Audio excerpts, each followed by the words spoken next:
Hello, everyone, and welcome to Overtime. Joe, can I just quickly get a sound check from you? I want to make sure that I got the right. Okay, now there you go. All right, so going to try to prevent that echo from hitting us again. Thank you very much for that. All right, so let's see. This week in the news. Tonight, it is with a profound sense of sadness that we must inform you that there has, in fact, been voter fraud discovered in the 2020 election in the state of Florida. Authorities are confirming that it is massive by previous standards, dwarfing the accusations of voter fraud to date. Authorities claim that Jay Ketsick, along with two others, implemented a scheme whereby people voted twice in the 2020 presidential election. Ketsick voted by mail for the Florida 2020 election. However, we have now learned he also cast an absentee ballot for his home state of Michigan in the same election. Since 2016 in the state of Florida, there have been six instances of voter fraud, averaging about one a year. If confirmed, this shocking incident adds three more cases of voter fraud, increasing the total by more than 50% in just one election year to a whopping 9 cases. Not 9,000, 9 cases of voter fraud in the entire state of Florida in the last 6 years. Voter ID would not have prevented it, by the way, and eliminating mail-in or absentee ballots might have, but you'd be denying millions of votes, including servicemen abroad. You'd be denying millions of people, including servicemen abroad, the ability to vote in order to stop these 3 fraudulent ballots, which, by the way, were caught, and as it so happens, were all for Donald Trump. Also, last week in After Dark, we warned of the potentially catastrophic weather system moving across the Midwest. That night and early into morning, it struck, producing some of the most severe storms in history. Over 30 tornadoes across Kentucky, Illinois, Missouri, Tennessee, and Arkansas, killing at least 80 people. Of those 80, 74 were in Kentucky alone. Kentucky Governor Andy Beshear called this, quote, the worst, most devastating, most deadly tornado event in Kentucky's history. The devastation is unlike anything I have ever seen in my life. In Mayfield, 100 people were working at a candle factory. The first tornado siren went off around 6 p.m. on Friday night. Hallie Condor, the 10-year-old veteran of the factory, asked to leave so that she could seek shelter. She was threatened with, quote, written disciplinary action if she tried to go home early. 5 other employees also reported to NBC that they were told that they could lose their jobs if they left. Michaela Emery, another worker, reported to NBC that she overheard managers telling at least 4 other workers that if they left, they would likely be fired. Elijah Johnson said that he was explicitly told that he could not go home. He asked, quote, even with weather like this, you're still going to fire me. And he reports that the manager told him yes. A number of people chose to leave anyway, significantly reducing the number of people down from that initial 100 in the building. Around 9 p.m., another tornado siren went off, and briefly after that, the factory was struck. Dozens of workers were trapped under rubble, in some cases 15 feet deep, with overturned cars on top of it. And in other cases, suffering chemical burns from the wax-making process. 8 workers were killed. A similar situation occurred at the Amazon distribution center in Edwardsville, Illinois. Multiple workers claimed that they had been told they could not leave. 6 people were killed when the Amazon site was struck by an EF3 tornado with peak winds of at least 155 miles per hour. Amazon has put out a statement saying that the health of their employees is of paramount importance, and at least one manager has said that the reason they were instructed to stay was because the building was designated as a tornado shelter. We are going to play a clip for you. This is, I believe it's from Tennessee. We're going to play this here. Let's see, I'm going to put this actually in the full screen. You can see that is a tornado in the background, and let's listen in. Shit! Alex! Alex! Tornado! Tornado! Tornado! Get up, girls! Get up, girls! Get up, girls! Mary! All right. What is remarkable about that footage, the most shocking thing about that clip, probably even more shocking than what happened at either the wax factory or at the Amazon plant, is that there are no other sounds. You cannot hear anything else from the tornado. There are multiple reports of failures at the National Weather Service, including multiple meteorologists who claim that they were unable to access the National Weather Service's chat as a result of either technical issues or other limitations. As a result of this, a number of early warning alarms were not triggered, and people who could have been notified in advance did not get those warnings. Now, while we do not know what the cause is of these failures, we do know that the National Weather Service has lost a large number of meteorologists, including the vast number of those who were assigned to the Chicago office. This is in large part due to the Trump White House budget cuts, which slashed the budget for the National Weather Service and the National Oceanographic and Atmospheric Administration, with the latter, by the way, being cut by 17%, because climate change, I guess, isn't a thing.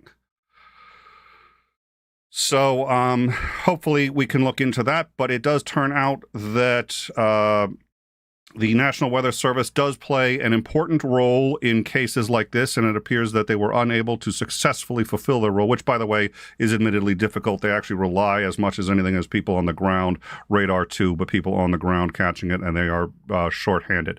Thomas Massie, by the way, was elected to Congress in November of 2012 to represent Kentucky's 4th District. In 10 years, he voted against nearly every emergency relief bill for every state in the Union, and for nearly every disaster to have struck every state or district in the country, including the federal coronavirus relief package. And he was one of 5 senators who voted against the resolution for a peaceful transfer of power in the 2020 election. He blocked the disaster relief bill for Hurricanes Sandy and Harvey and voted against the $19 billion relief bill for natural disasters. Now, Congressman Massie is asking for emergency aid, demanding emergency aid for his district in Tennessee. Meanwhile, in light of the Texas abortion law... Can I interrupt you real quick? Please. I just want to say, as a New Jersey resident, and, where we were affected by Sandy way back in the day, and that guy, plus the junior senator from Kentucky, Rand Paul, voted against aid for us when we were lucky here in my town. We were only out of power for about 4 or 5 days, but much of the state was out for weeks.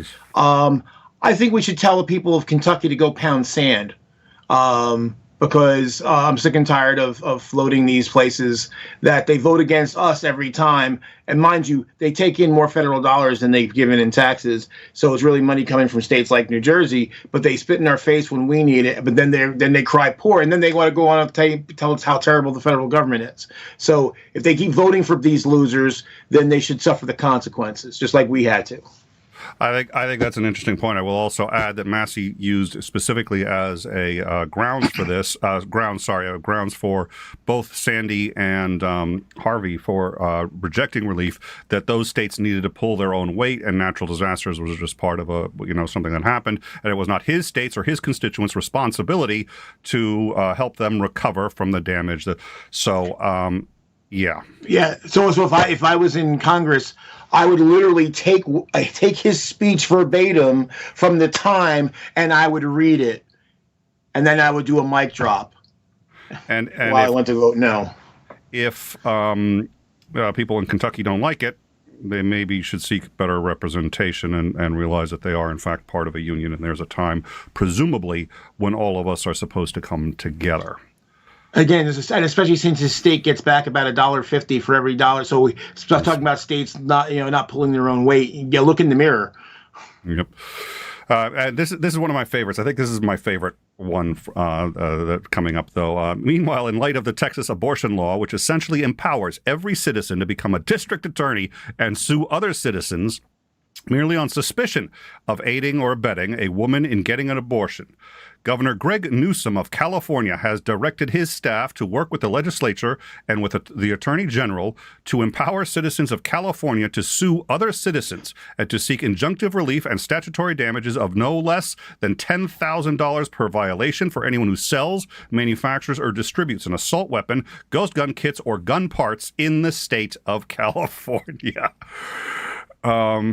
Yeah, what's good for the wheel turns, does it not? Yes, sir. Which was actually, by the way, this was Justice Sotomayor's exact point, was that if this gets allowed, Justice Sotomayor, when speaking with I think it was the Texas Attorney General, said, well, what's going to prevent other states from doing this with guns? And he had no good answer. So as of this moment, I mean, they're abandoning the very concept of law. I don't think they're aware that that's what they're doing, but we'll get into that.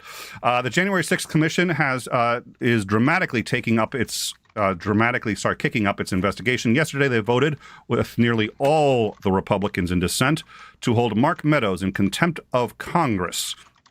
Already, his blueprint, his PowerPoint is being described as a blueprint for the insurrection against the United States. Representative Liz Cheney said, quote, "All of my colleagues, all of them, knew that what happened on January 6th was an assault on the Constitution. They knew at the time, and yet are now defending the indefensible. How we address January 6th is the moral test to our generation." 2 days ago, Representative Cheney asked, quote, "Did Donald Trump, through action or inaction, corruptly seek to obstruct or impede Congress's proceedings? This is important because it's not just a random collection of sentences she's using here. It's actually excised from 18 U.S. Code 1505. It is actually a part of the criminal code, and if the answer to this question is yes, then you have essentially said that Trump has committed a criminal act. Meanwhile, we've also learned that a number of Trump's closest friends and advisors were asking him to halt the January 6th riot.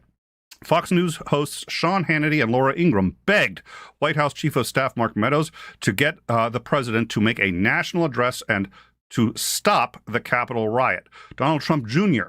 himself texted Meadows personally and said, quote, "He's got to condemn this shit ASAP. The Capitol Police tweet is not enough. We need an office address." The president's son then continued, "He has to leave now. It has gone too far, and it has gotten out of hand." Can he make a statement? Ask people to leave the Capitol, wrote Laura Ingraham. Mark, the president needs to tell people in the Capitol to go home. This is hurting all of us. He is destroying his legacy. Fox and Friends' Brian Kilmeade wrote, quote, "Please get him on TV, destroying everything you have accomplished." This is a stark contrast to what they all said publicly, which was that it was not the president's supporters that were responsible, but rather Antifa, left-wing agitators posing as supporters of the president who had infiltrated the mob, and that this president could have done absolutely nothing to stop it if he had tried. Meanwhile, the committee has also read other texts that Mr. Meadows, again, the chief of staff to the president at the time, has received, but they have withheld the name of the senders as they are actually members of that body of Congress. But those include things such as saying that Vice President Mike Pence, as president of the Senate, should invalidate any votes that he believes are unconstitutional. And another text saying that, quote, "Yesterday was a terrible day. We tried everything we could in our objection to the 6 states. I'm sorry, nothing worked." Cheney has said that Meadows' testimony is necessary to this investigation to fully understand Trump's, quote, "extreme dereliction of duty during the insurrection." Publicly, Kilmeade has said that the real cause of the insurrection was frustration with the Russia investigation. In time, would like to take this opportunity to remind our viewers of a few facts. First, Trump was working with the Russians as far back as 2016, including organized crime associates, which have led to the current investigations of money laundering against Donald Trump. He continued to attempt to build Trump Tower Moscow, even after he had declared himself a candidate for president, and directly lobbying aides to the Russian President Vladimir Putin in 2016. He then lied, including in his second debate to Hillary Clinton, about all of it. The Trump campaign sought and accepted overtures from the Russian government to provide dirt on Hillary Clinton. When told that he could get dirt from a Russian government official, Trump Jr. said, quote, "If true, I love it." They held a meeting in Trump Tower on June 9th with the explicit goal of obtaining damaging information on Hillary Clinton from Russian government agents. Trump publicly asked the Russians to break into Hillary's email and, if they have anything, dump it for the world to see. The campaign and its associates fostered over 100 Russian contacts, several with ties to organized crime and Russian intelligence. Paul Manafort, Trump's campaign manager, provided internal campaign materials to Russian intelligence operatives. They coordinated with a Russian WikiLeaks partner to dump on their dump of the stolen documents so as to schedule reactions and exploit the dump publicly. The campaign advisor, George Papadopoulos, also attempted to get illegally obtained information from Hillary Clinton from the Russians. They repeatedly lied about all of this at all levels of the Trump administration. Michael Cohen lied about it and was directed to lie about it by then candidate Donald Trump. Not only was none of this reported to U.S. law enforcement, but all of it was hidden. None of these facts are in contention anywhere that I'm aware of. They're all part of the record. We simply now have this, quote, "Aw, shucks, they were too stupid to know that they were colluding and that it was a crime to get information illegally obtained on political rivals from hostile foreign agents." Meanwhile, the Supreme Court has decided not to block the New York vaccine mandates, which have been challenged on the grounds that they do not allow for religious exemptions. This makes them one of 4 states that do not have religious exemptions for COVID vaccines. And COVID cases have now topped well over 100,000 estimated cases a day, with over 7,400 of those requiring hospitalizations in the U.S. alone. In the U.K., it's up to 200,000 a day. The NFL is reporting that 75 players have tested positive for COVID in the last 2 days. California has reimposed its statewide indoor mask mandate starting today. It has become COVID has become the leading cause of death, a natural cause of death in children, replacing pneumonia, influenza, leukemia, and lymphoma. The Guardian reported today that Omicron has been found to grow 70 times faster. 70 times faster in bronchial tissue, but 10 times slower in lung tissue. This may explain the greater transmissibility, but less the lower severity of these infections. Quote, "It is also noted that by infecting many more people, a very infectious virus may cause more severe disease and death, even though the virus itself may be less pathogenic. Therefore, taken with our recent studies showing that Omicron variant can partially escape immunity from vaccines and the past infection, the overall threat from the Omicron variant is likely to be very significant." And that is the week's news. How's that how's that, Joe? That's that's what happens when you're out for a week. Yeah. A lot of stuff going on. Wow, there's so many. Let me see. Well, I guess since you just mentioned it, I'll hit the Corona thing. I mean, this is the problem. I mean, people keep acting like this is over, and it's just as bad as it's been. My wife and I went to dinner tonight, and we had our masks and everything. We're vaccinated. I get she got her booster. I'm getting my booster tomorrow, actually. But we're still taking precautions, and no one's wearing masks, and or very few people, and here in New Jersey even, and people just decided fuck it, and they we really get to the point where people don't give a fuck about their fellow citizens. They really don't. But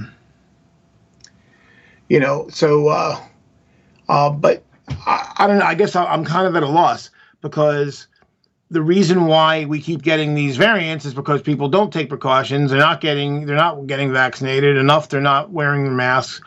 And now, thankfully, it's looking like, at least it's not a peer-reviewed report yet, so it's hard to tell. But it's early indications are that Omicron, while being more virulent, as far as it's more contagious, but it may be milder as far as the symptoms.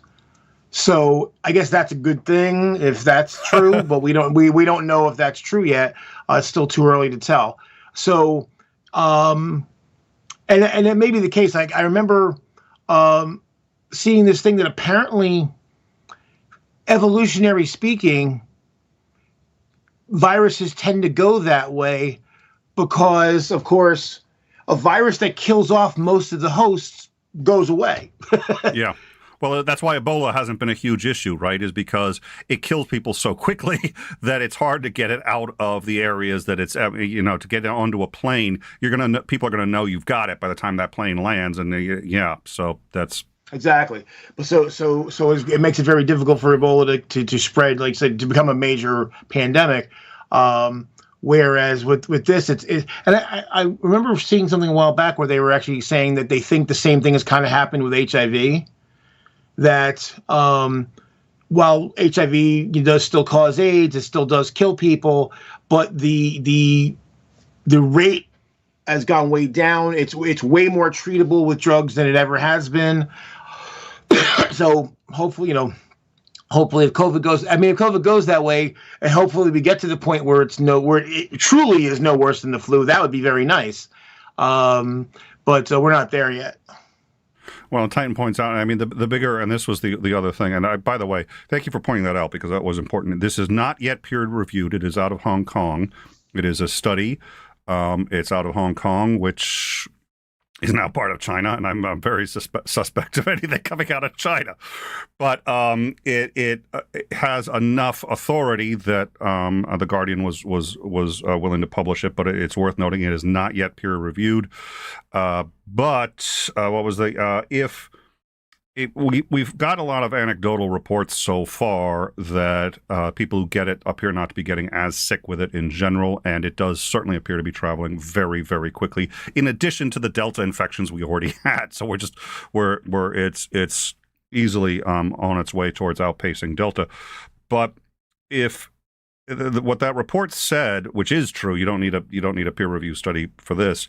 If the infection rates are high enough, it doesn't really matter if it's less deadly. You're going to have a much greater number of deaths, both because so many more people are getting it. If twice as many people get it, then at half the mortality rate, you're going to get the same number of people dying. But also because you're going to overwhelm the hospital systems, and they're already suffering in so many places. Oh, you're muted. This is what I tried to tell virus deniers who kept trying to say, "Oh, it's no worse than the flu," because they kept pointing to a 1% death rate, even though the apparent death rate was much higher than that anyway. It was like 2 or 3%. But I said, even if that's true, that it's a 1% death rate, but if way more people are dying, that means the contagion rate is way higher. So if it's 5 times more, so in order to get 5 times more deaths, or 6 times, or 10 times, or whatever, how many more deaths, that means it has to be that many more times contagious. So it's still going to kill more people in the absolute, even if the percentage. I don't care what the percentage is of the, because they're looking at percentage of people who get it, who die. I'm looking at what's the percentage of the population that dies. Well, and you know what? If you have a parent that's ever had a heart attack and needed to go to the ER, if you've got a brother or sister, you yourself need dialysis and you need to go to a hospital, if you have any sort of medical condition that is currently easily treatable with modern technology, but isn't, 150 years ago and isn't without at least a marginal care from a doctor, you're going to have a very serious problem. And a number of people have had a serious problem. It's a 12-hour, and this isn't a joke. I'm not using 12 hours. I'm not pulling that out of thin air. At the height of it, it was a 12-hour wait for the ER just to go through triage in Austin, Texas. If you had a heart attack, you had to wait 12 hours before they could determine whether or not your condition was serious enough that you got put to the front of the line. So you know what? I don't want to be in one of those areas. I don't care about the virus at that point anymore. That's the least of my problems. Yeah, yeah. Well, that's the thing, and it's the irony of it is that obviously, the virus tends to spread more quickly in the more populated areas, but the populated areas are better served as far as the number of hospitals, the size of the hospitals. So the smaller areas, of course, and this is the reason why red states didn't care as much, because they were initially were not affected as much. They don't care about anything that doesn't affect them. So, but then when it started hitting those areas, of course, they're very underserved in terms of number of hospitals per square mile or per capita, or and as far as the size of the hospitals, so the number of beds per capita, they're worse off. So that once it started spreading to those areas, they were getting crushed because they just don't have the facilities to deal with it, even less than here. Like here in our area, like in New York State, what did they do? They built field hospitals. They did a whole bunch of stuff. They have the infrastructure to make up for it, and they got a whole bunch of ventilators, and they did a lot of things. That's not happening in in Arkansas. What do you think? Because what I've noticed is there's actually kind of two battles that are going on. It is a battle to try to get people to wear masks and to take this seriously, but there's this battle against this backlash too that isn't just about education, but it's about deliberately denying and trying to make it harder for people who are trying to educate. And this is a great story, but the woman who was she was in a grocery store, she had a mask on, and a guy comes up beside her and goes, "Bah, fucking sheep." And, she turned to the guy and said, listen, I don't care what you do in your spare time, but, you probably don't want to be bragging about that kind of thing out in public. But I got to tell you, it's like that also sort of that's one of the things that wears most on me. It's sort of like if it was just me and my family and we're wearing the mask, and if it's about trying to educate people, that's one thing. But this kind of this animosity now towards people who are trying to take this seriously has just become so serious too. Do you think that's a part of people now just starting to you're just fighting it on all sides, or I mean, what do you think? Well, I think that is a big part of it. I mean, because when I was in Texas in June, so again, I'm going around and I'm wearing my mask everywhere because I don't care. People can ridicule me all they want. I'm going to stay alive. But in Texas, it's like nobody. I mean, not at least here in New Jersey, but especially back then, most people were wearing it. It was like they seemed to think that somehow that was a sign of your manhood or how tough you are. I'm like, the virus doesn't give a fuck about any of that stuff. And it just total lack of compassion for their fellow citizens, which is, again, why I don't have any compassion for the red staters. I have zero. And I don't care. I'm sorry. I disagree with people in the chat who disagree with me that we're just jumping over real quick because it's kind of related to the whole thing about the tornado. This happens over and over and over again, where basically the right wing, they play on our compassion so to get what they want, and then they say no when it's our turn, and they do this again and again and again and again. And this is why they win, because they don't give a fuck. They do not care. They care about power only. And no, it is not hypocritical to hold somebody to their own standards. I can judge you by my standards or yours. And in neither case am I being hypocritical. So again, so the people in Kentucky who voted for Rand Paul again and again, and that other degenerate you mentioned again and again and again, well, they need to vote for better people.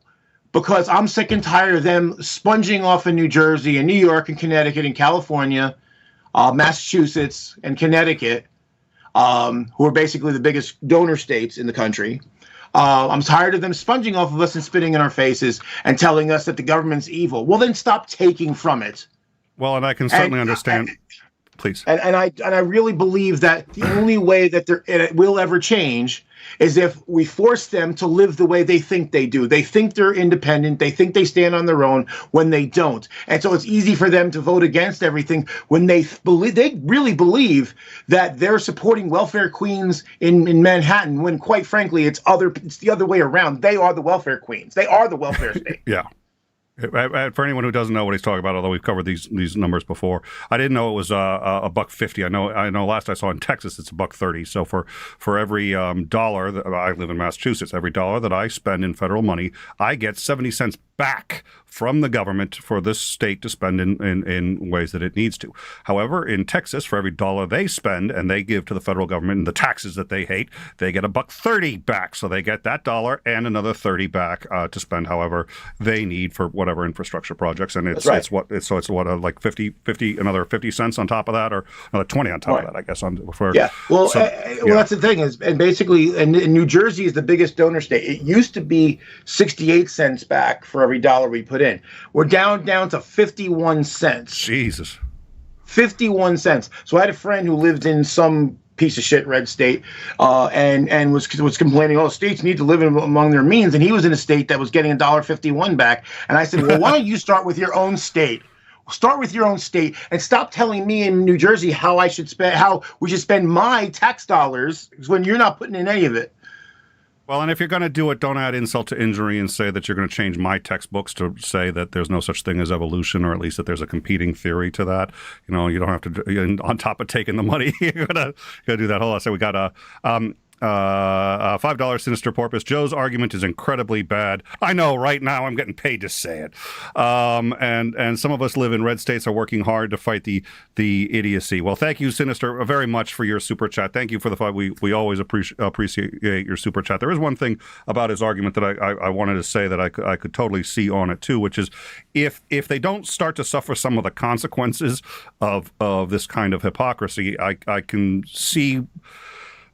see saying, well, okay, if they're not going to suffer these consequences, why are they ever going to stop doing it? And the number of people in those states that are not aware of, and the same thing for me, the trigger on this for me was when Texas kept saying, we're going to leave the union, we're going to leave the union. They were doing these veiled threats with what's his name suggesting it. And it's like, I got really pissed at him because I was like, either you're an idiot, which I think he is, but I don't think he's quite that stupid, Rick Perry. Yeah. I was like, or he's just saying this cynically to get people to follow him. He's essentially inciting anti-Americanism, I guess, for lack of a better word, because he's saying we're going to leave the union.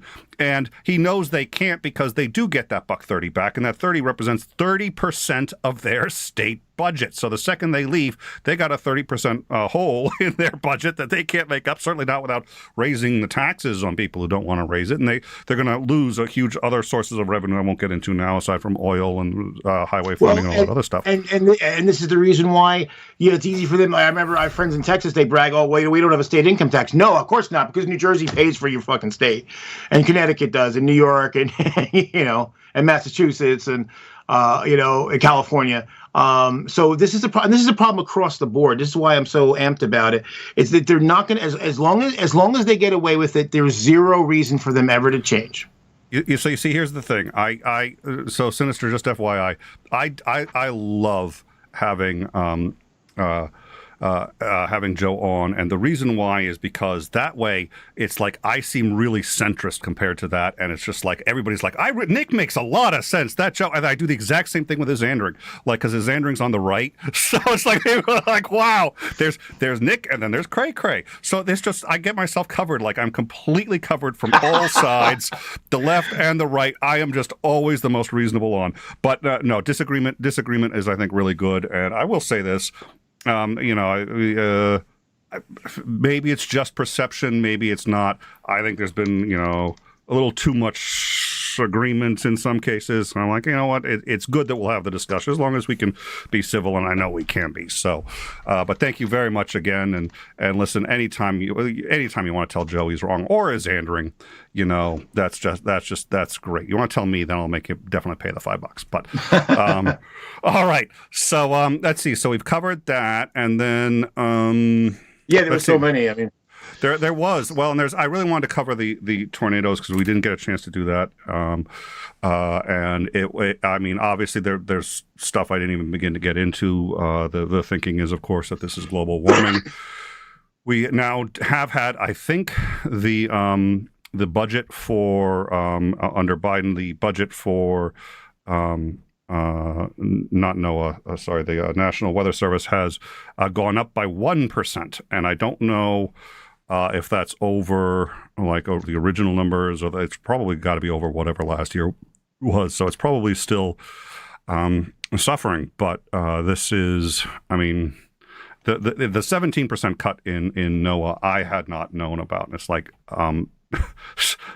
wow. Yeah, they're kind of important, especially now. So I don't know. What are your thoughts on that? Well, this is something that was predictable. That this type of event, not so much just the event, but just the fact that the failures would occur when you cut these agencies. This is the stuff the red state, they don't want to tax millionaires. So they basically take away services that their own people need. That's the funny part. Their people. I mean, we don't get tornadoes in New Jersey. We can't get very rarely. I mean, if after a hurricane, we might get one or two. But and they're quick and they don't kill dozens of people. We might get a water spout out in the Raritan Bay, but we don't get that. But so they need it, and they live in a place where tornadoes happen regularly and are happening more and more frequently. Which I've heard some of the, not many, but I've heard some of the red staters actually say, hey, this stuff's happening more often. Like, yes, because we predicted it would a long time ago, and you said that was bullshit, and now it's actually happening, and you still don't get it, that the prediction came true. So you might say, well, maybe it's something else, but we did predict it. And so this is what happens when essential services are cut. Is that so the system, because what's supposed to happen on an annual basis is you're supposed to test these systems to make sure they work, so that when an event like this happens, that the warnings happen, that the plans, that whatever plans there are in place get executed. And that failed because when you don't have enough staff and you don't have the money to perform proper tests, the tests don't happen and systems fail. Well, and by the way, I don't know if you have. We've been getting more tornadoes here in Massachusetts. When I grew up here, we never had a tornado that I recall. Now, maybe I was a kid, high school. I was sheltered from it. I don't know, but we certainly don't have a tornado warning system. So if a tornado hits, and it's been happening now once or twice a year, if a tornado hits, we don't have any warning system, and there's a straight up legit reason for that, which is we don't get enough to justify it. But right. It's still. Here's the thing. We're kind of still one country, and I know we didn't always think of ourselves as our country first. Maybe we thought of ourselves as our state first and our country second, but it has, at least in my view, become our country first and our state second. And, when our countrymen are suffering, that's usually when we try to sit there and say, and a lot of these are the same people who say we care about being good neighbors. But, all right. So, Jake, 4D, thank you. Oh, yeah, please. Yeah, that reminds me, you mentioned when we were doing the rundown about the excuse that company is using as to why they didn't let their employees go home is that because Amazon. it's a shelter. Here's the thing about that. Okay. But if the whole idea is, well, it's a shelter, then they should have instructed everybody into the shelter. And they didn't, apparently, near as I can tell, they didn't do that. They weren't trying to protect anybody. They wanted people to keep working.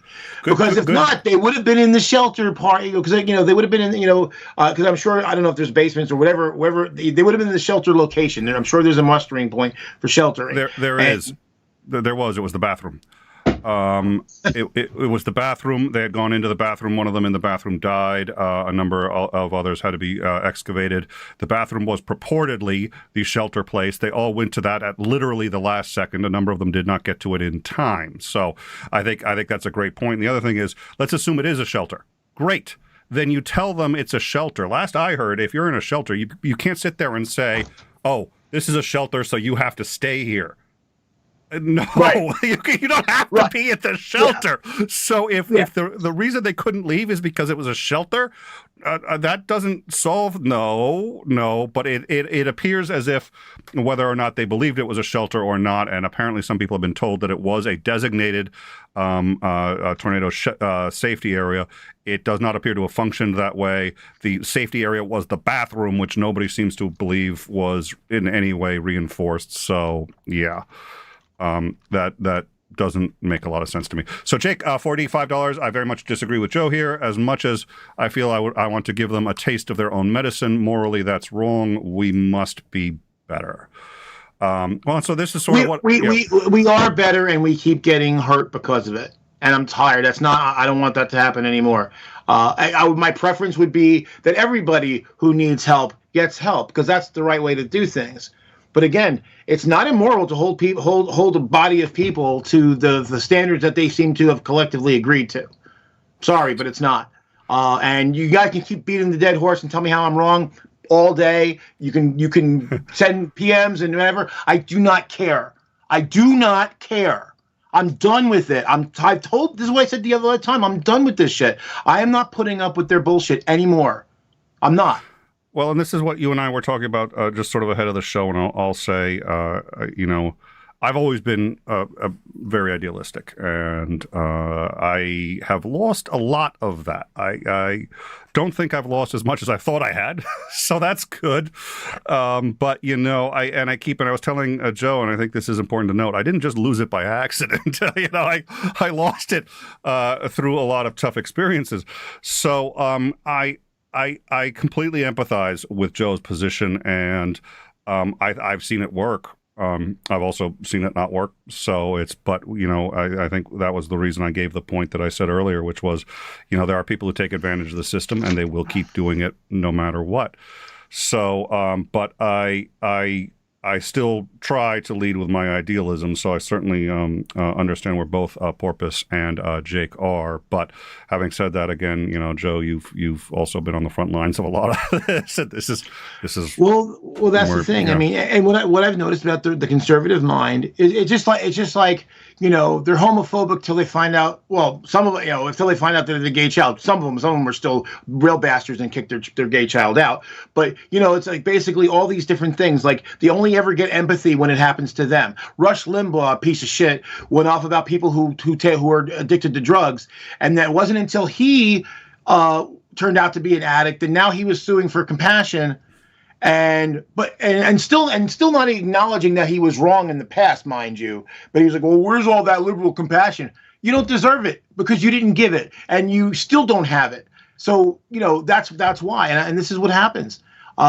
They do not ever get any empathy or compassion on the right wing until it happens to them. They just don't. That's why they're on the right. All right. Well, so let's see. What was I gonna? Yeah, I did want to move on to this one because this one I think tickled both of us. The Texas abortion law, which we know and is literally, actually, I think it's an abandonment of law in general, of law and order. It's the whole concept that anybody can sue anybody else, essentially as a representative of the people, which means they are a representative of the state.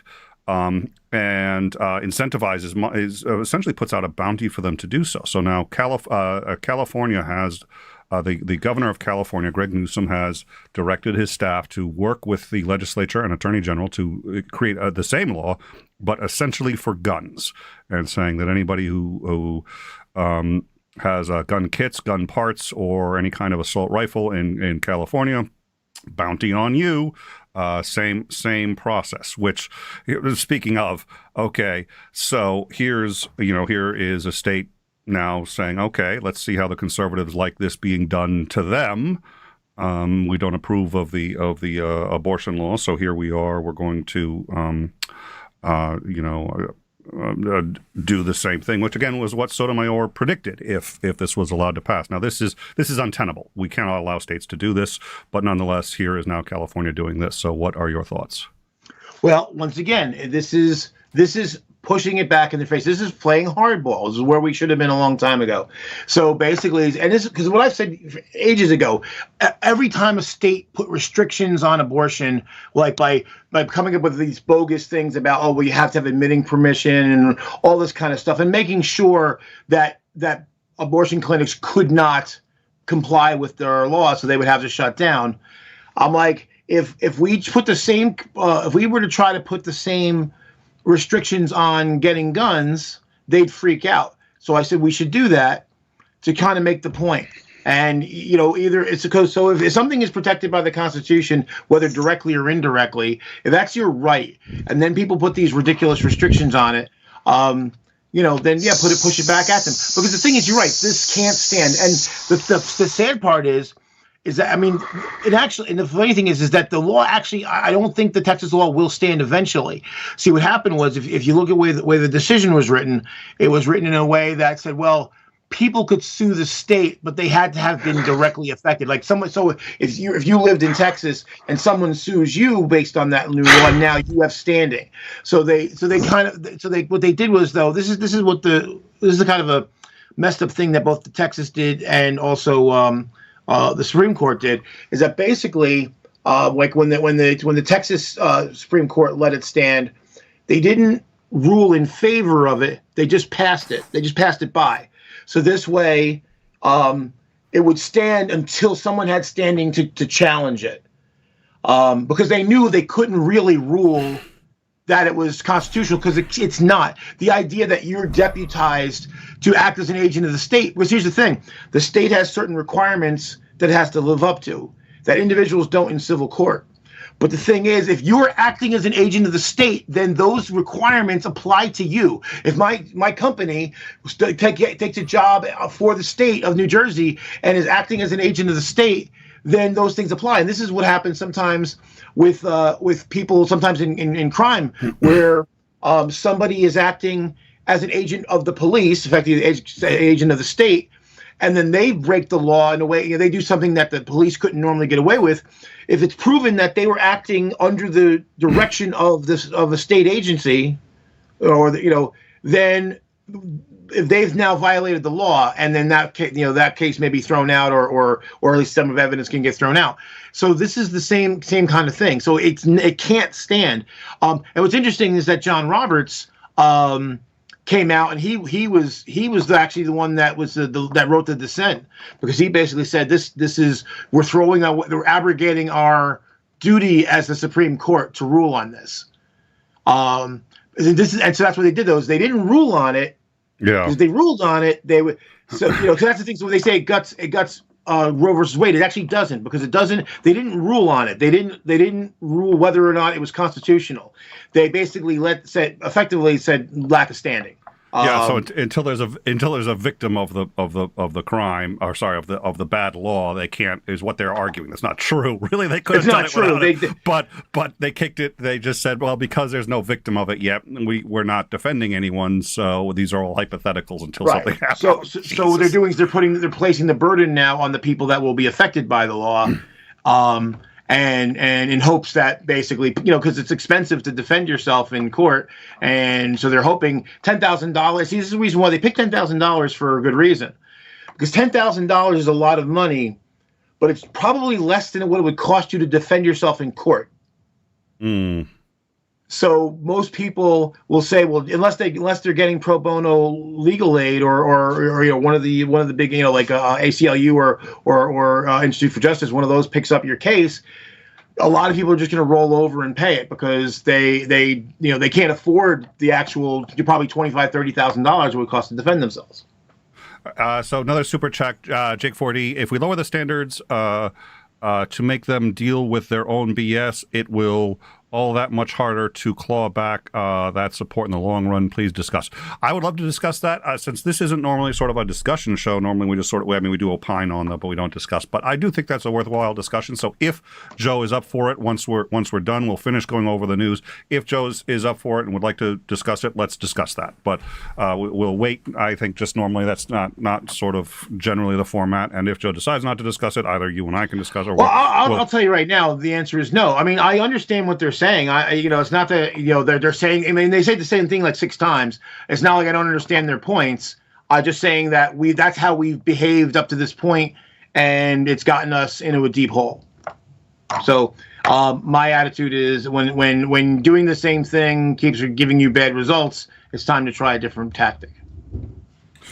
Yeah, you see, I'm not quite that. I think I'm not quite that cynical about it. I mean, the reality is we have had a long, slow arc towards success. And so the question is, how do we do better? And can we do better by giving them a bit more of a taste of their own medicine, or by being more compassionate? Well, I've seen each fail. I've seen each fail dramatically. When you give them a taste of their own medicine, as often as not, what I've seen is they become bitter and they double down in an effort to not look like an idiot for not having seen it because they don't want you to be right, and then they entrench, and that's a problem. But having said that, if you just take this always kind approach and this approach that liberals, myself certainly included, do tend to lean towards the advantages, you do get taken advantage of. And there are people who have absolutely no empathy or sympathy for doing that. And in fact, they say that's a weakness and you should be getting your ass handed to you. And I hope that you keep acting that way. So I don't think it's as easy as wrong or right.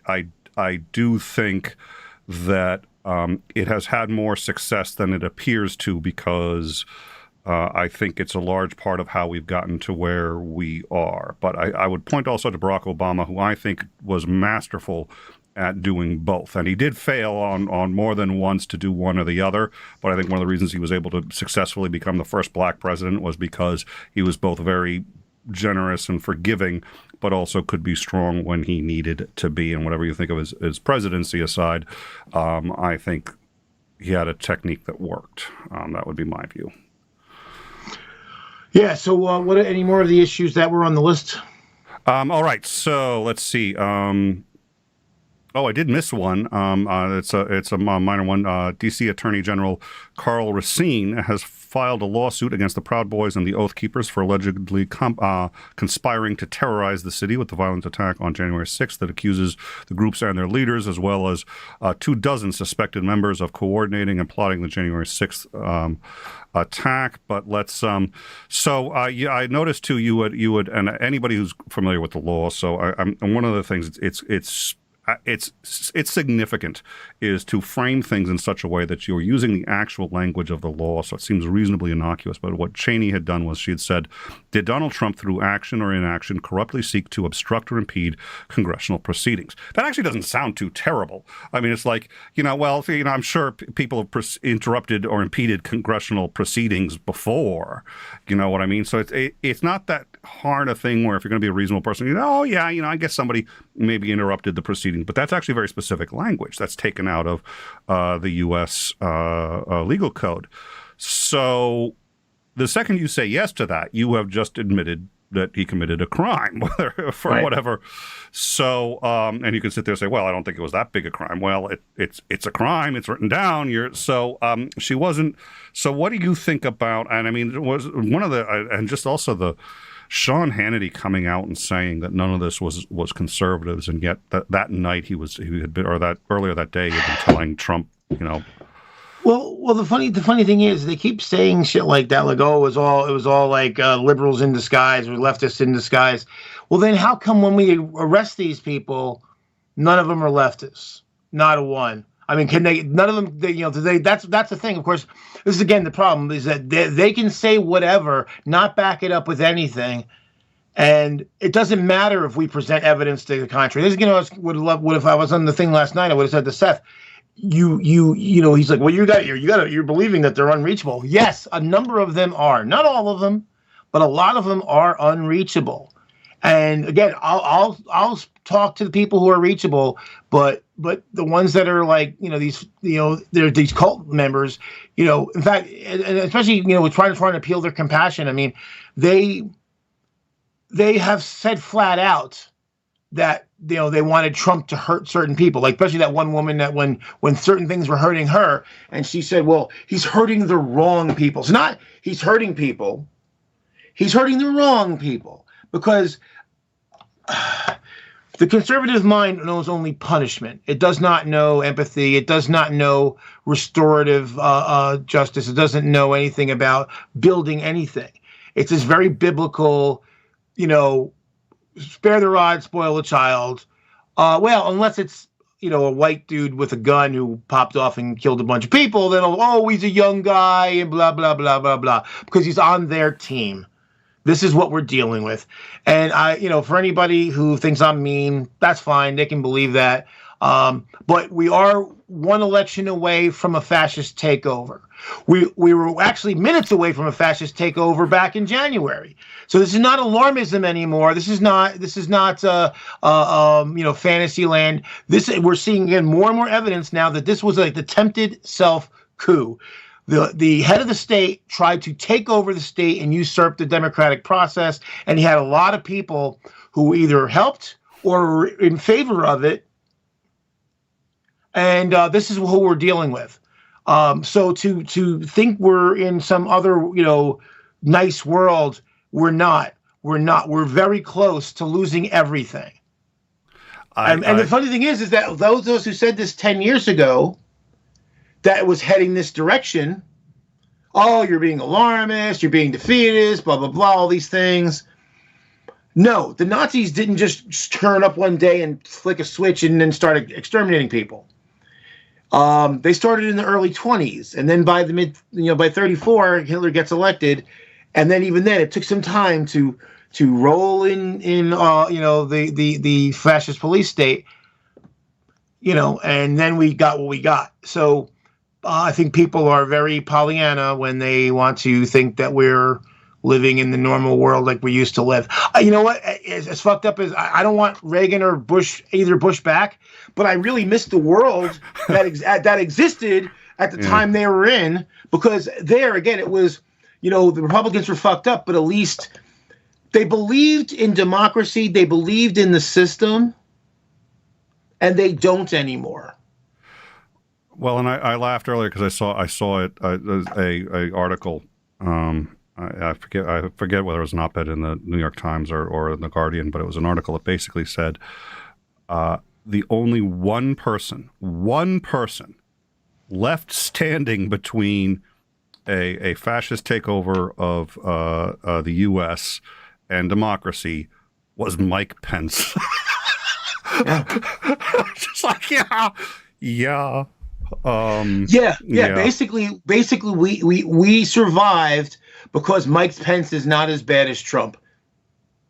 And this is what it's funny. Earlier in Trump's term, because there were efforts to impeach him for a variety of valid reasons, even before he actually got impeached. And there were a lot of people who were like, oh, well, I don't want to get rid of Trump because then Pence will come in and he's worse. No, we have absolute proof now that Pence is not worse, because as far as all the fundamentalist Christian shit, Trump did all that anyway. He's not a fundamentalist Christian. I'm sure he's a hedonist and he doesn't care about anything. But Pence is better than Trump ever could be, and that's scary because Pence is pretty fucked up.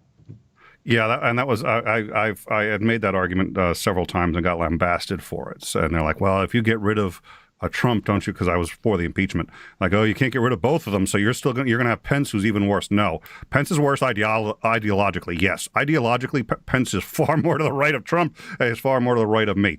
But he believes in the process. He was a senator. He believes in the Senate. He believes in the U.S. Constitution, and he isn't going to undermine NATO. He's not going to undermine our ability to function on the world stage, and he's not going to be.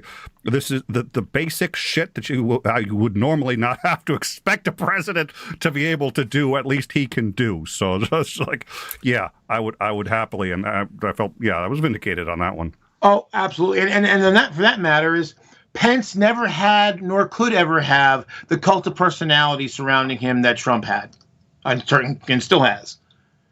So I wasn't worried about Pence followers being, the maggots were not going to be, because there's a lot of maggots who normally never voted, but they came out because they liked Trump. And those people were not, and I've seen a number of them say, fuck the Republican Party. They don't care about the Republican Party. They care about their thing. And as long as it's the Trump wave, they're on board with it. So, which is why so many Republicans who actually hate Trump got onto the Trump train, because they knew that their political future might depend on it. And they were more worried about their own job and their own power than America. I do think that's right. Oh, jeez. So, Titan, I'd super chat this one myself. Titan, in time, your mic is not muted. Thank you fucking asshole. All right. All right. Well, thank you, Joe, very much for joining us. Thank you all for your support and your super chats. I think let's not have another week like that one, but I'm sure with the COVID, and yeah, we're going to be looking at maybe doing a weekly COVID show depending on if need arises. It looks like it may. Yes. Well, one thing really quick before we go, because since it's related to what we were talking about, and it was stuff that came up this week. One thing we didn't really talk about where we talked a little bit about the tweets and the text messages that were found, but I mean, I was just watching Bo's video earlier, and he feels like that's something because there's some tweets from some unnamed people. Yes, and his thought is the possibility that they might have actually been from Cheney, and they're purposely not mentioning it right now. Or he had a few other speculations as well. You see, forgot to the most important topic. YouTube celebrates 1 trillion Minecraft views. Yeah. I've said this before, so okay. We did a whole thing on YouTube content creators, and of the top 10 content creators who make the most income, I think it's 8 of them are below the age of 16 of the top 10. And the number one content creator, who's 12 years old, made, I think it was $44 million last year. Doing Holy unboxing shit. videos, 44 million on YouTube with unboxing videos. He was Unboxing videos. Unboxing videos. Wow. So, if I told my kids, I was just like, okay, guys, chop, come on, you're getting up there in years. They just had a birthday. I was like, you're getting old by YouTube standards. I can't keep doing this. I mean, clearly the audience has spoken. Yeah. So, and it goes to show you that we all of us, we're doing the wrong type of content. I mean, we've got a very dedicated audience who's very nice people. But if we were unboxing or playing Minecraft or League of Legends or something like that, we would be, and had any kind of competence whatsoever, we'd be doing so much money. We'd actually be making some revenue, Well, we can do both, right? So, I mean, we can unbox something. We can say, well, today, as we open this new Lego Boba Fett box, we can talk about Mitch McConnell and kids, you won't believe what Mitch McConnell did today. Just unboxing a little Boba Fett. Yeah. Oh, dear Lord. Well, yeah. I thought it for a while because I know cooking videos tend to do reasonably well. I thought about doing Godless Gourmet or something like that, and then cooking some food, doing some recipes and some cooking demonstrations. And I was wondering how many. I mean, I guess with younger people, that ones that do care about food and cooking, they don't care about the godless part. That's not going to turn them off. I mean, maybe some older people, just talking about issues. Unless the thing is also is that you're not this channel. I mean, while you obviously try to have multiple views, it's not. You're not doing things like. You're not doing over the top stuff for the views, and you're not picking let's be anti-feminist or something that gains a lot of travel. Let's support the MRAs or whatever other bullshit that that's out there. What's really funny, MRA, MGTOW, the MGTOW, the TFL, and all the various permutations thereof, incels. If you call someone the wrong thing, whatever group that they are associated with, you call them the wrong thing, they get angry, but they literally say the same shit. It's like you can't you hear what they say, you wouldn't know which group they were part of, but they think they're all different, but they're not.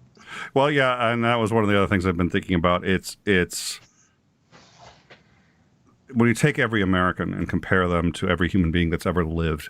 We have what 99.9% in common. I mean, the things that, I mean, how many human beings that have lived could put more technology than launched the Apollo program into their pocket, let alone the language that we speak and the culture that we share. But and you take a look at men and women, right? And men and women are 99% identical in every really significantly important way. Psychologically, there are absolutely differences, but we're human first, and we are our sex or gender a very, very distant second. But all of a sudden, when everything else is taken care of and we're leading reasonably fat lives and all these other things, all of a sudden these little differences become so big to us. And it's like, oh my God, they think, this or that. And it happens politically. It happens with gender, sex. It happens with siblings. It happens with, and I take that as a sign that we're living in otherwise reasonably peaceful times. Well, I mean, there are trivial things, but like I said, I just said in the chat, stop. Porpoise said that opposing fascism was the only issue that she cared about in those last 2 elections. And I said, right now, I should have said right now. So I'll add that caveat. Yeah. I mean, right now, it's mostly because all the bad things that are going on that are not directly part of fascism are being pushed by the fascists. So if you stop the fascists, you stop a whole panoply of horrible things in addition to stopping fascism. And then the next thing is to reform the Democratic Party, maybe have some more parties or whatever that are viable and actually have a real democracy that works, because it hasn't worked for a while here. But if you don't stop fascism, none of the other things, I guess what it really comes down to, if you don't stop fascism, none of those other things are going to matter.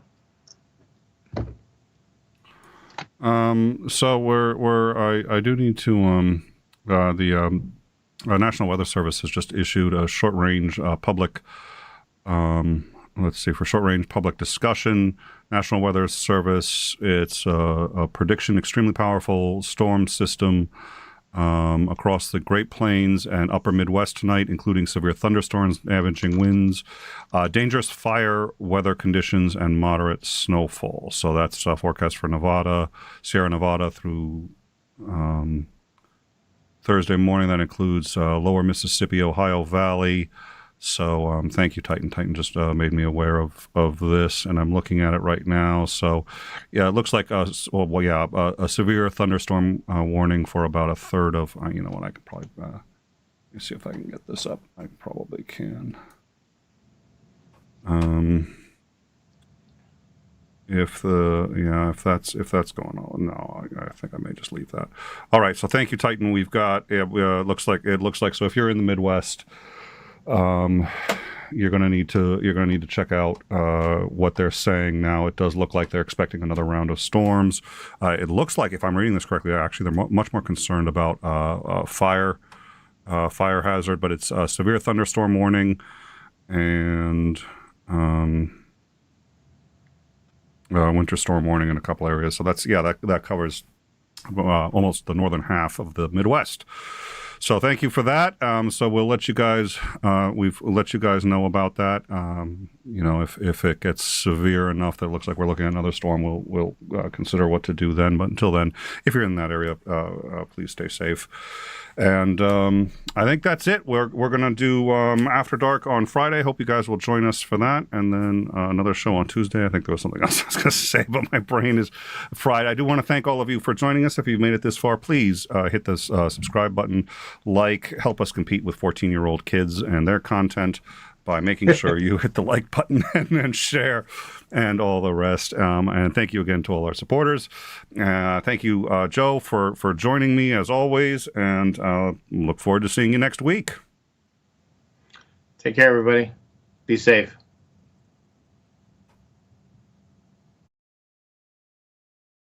Welcome to In Time. Please don't forget to like, subscribe, and hit that bell for notifications.